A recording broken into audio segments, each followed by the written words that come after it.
You will always see highly contrasting differences between what frequency, volume, intensity, and load you should do to grow muscle, absolute strength, and or relative strength. Some do way more volume than others, some do way more frequency than others, some do way more load than others, some train harder than others. Even the top athletes in all sports have some differences in their training on these four things. Of course, it matters what you actually want to achieve, but the conclusion is that you have seen different people doing different things that all seem to work. Regardless of what you decide to do, there's something I don't think anybody has ever talked about in the fitness space that I think is important in order to achieve results, and it is your own perception about your training. The mind is still a mystery. The human consciousness has still not been explained. Things like placebo effect, positive feedback loops, and self-fulfilling prophecies just reinforce this belief. Therefore, I think it is reasonable to have dogmatic beliefs about the human mind, such as unlimited willpower, or in the case of this video, your perception about your training can impact your results a lot.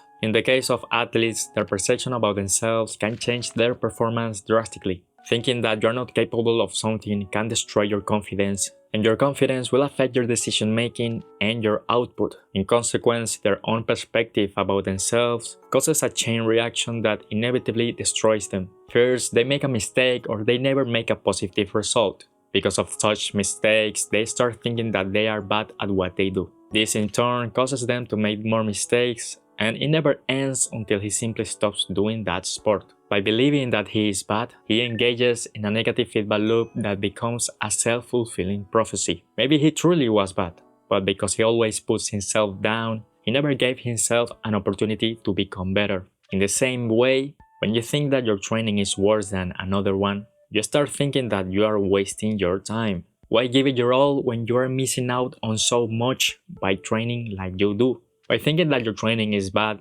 you might start changing your training too much and too frequently that you never get to actually be consistent in something and start seeing results. Or most importantly, by thinking that your training is bad, you might never commit to it, never really train hard, never be consistent and put in the effort you need. It doesn't matter what training you do. If you don't train hard or put the effort necessary and be consistent, you won't get results. If you think that calisthenics is the word for building muscle, you will never reach failure.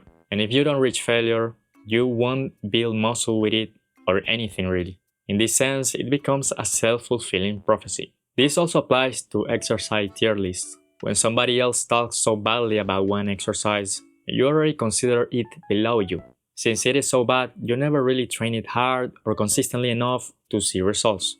And it becomes a self-fulfilling prophecy. Because you never train hard or consistently enough with that specific exercise, you never got into a positive feedback loop where you could see results, and therefore the belief that it is a bad exercise became reality. The truth is that the opinion of other people conditioned you into believing something that only became the truth because you believe in it, a self-fulfilling prophecy. Of course, there are objective measures that could make an exercise worse than others, such as resistance profiles. If the tension throughout the exercise is really bad, then it would be better to do other exercises with a better tension throughout the exercise in the case of building muscle.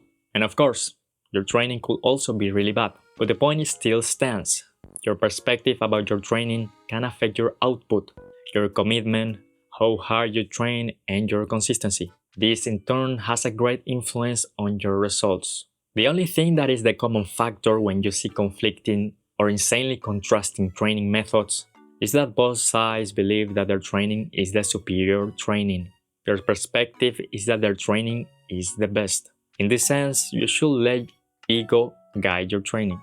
In the sense that you never truly know something until you try doing it yourself. That you should believe in it first before doing it. After all, we only do things willingly if we believe in them first. Of course, this belief of my training is the best can also be a double-edged sword in which it can make you too dogmatic on your training, where you are putting others down or you are so close-minded that you refuse to change something that could be better. So what should you do? The most sensible answer would be to do what fits your desires and needs. Maybe high-frequency training is not something realistic for you, so you opt for a less frequent training program with overall less sets per week and a heavier load.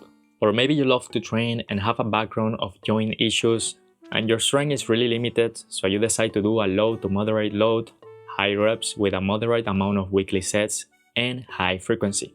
Ultimately, I think it is good to believe that your training is the best, but understanding the effects it can have on you, like being too close minded.